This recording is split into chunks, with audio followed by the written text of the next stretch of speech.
আমাদের ভাইয়ের কবর কোনটা আমরা তো জানি নাই। আমাদের বাইরে এখনো কবর চিহ্নিত করতে পারিনি। পুলিশ নিয়ে ওখানে মারার ফেলছে নাকি, মানে আমরা কোথাও খুঁজে পাইতেছি না লাশ। ওরা 8টা লাশ দাফন করেছে 24 তারিখে। শহীদ রফিকুল ইসলাম, আমি তার বড় বোন। আমার ভাই জুলাই 18 তারিখে ঘর থেকে বেরিয়েছে 6টা বাজে, সন্ধ্যায় বাইরেছে। এখন সন্ধ্যায় বাইরেছে। এরপরে শনি একটা ছিল, শনি একটা আমার ভাইয়ের সাথে কথা হয়েছিল মোবাইলে। আমি শনি একটায় ছিলাম। আর 7:30 বাজে কথা হয়েছিল। 7:30 বাজে কথা থেকে এরপরে শনি একটায় গেছে, যাওয়ার পরে আর ফিরে আসে না বাসায়। ওরা আমরা অনেক খোঁজাখুঁজি করছি। খোঁজাখুঁজি করার পরে প্রায় 8 মাস পরে আমরা লাশের সন্ধান পেয়েছি আঞ্জুমান মফিজুল ইসলামের কাছে।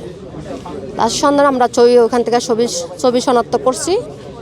আসলে এই 8টা মাস আপনার ভাইয়ের 8টা মাস ধরে খোঁজ নেই। হ্যাঁ, মানে এই মুহূর্তটা আসলে কিভাবে পার করতে হবে, কোথায় কোথায় হন্তদন্ত হয়ে আমরা ধরেন থানায় খোঁজাখুঁজি করছি, হাসপাতাল খোঁজাখুঁজি করছি, তারপরে থানায় অনেক মামলা করছে, থানায় কেরানীগঞ্জ এগুলোতে গেছি, মানে অনেক জায়গায় খোঁজাখুঁজি করছি। ঢাকা মর্গে, তারপরে ওই যে মিরপুরে, তারপরে সব জায়গায় হাসপাতালগুলোতে খোঁজাখুঁজি করছি।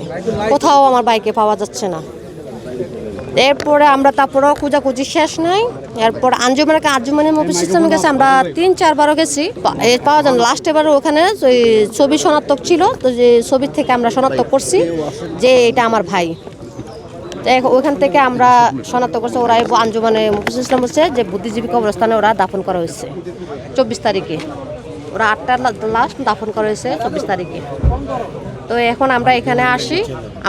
এখন আমাদের ভাইয়ের কবর কোনটা আমরা তো জানি নাই। আমাদের বাইরে এখনো কবর চিহ্নিত করতে পারিনি।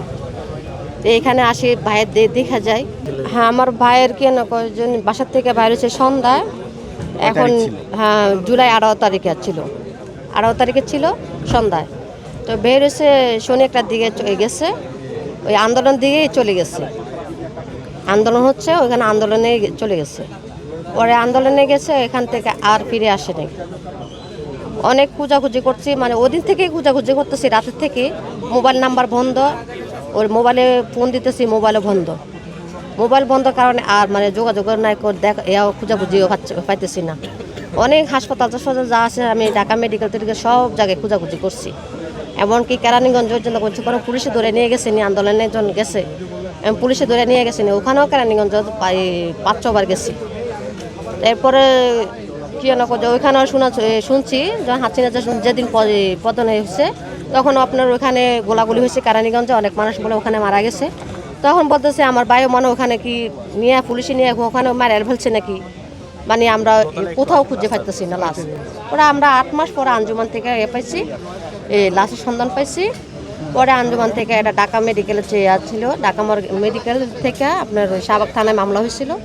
মামলা টামলা করে ওরা আবার পরে কয়েকজন আঞ্জুমান এখানে দাফন করছে বুদ্ধিজীবী কবরস্থানে।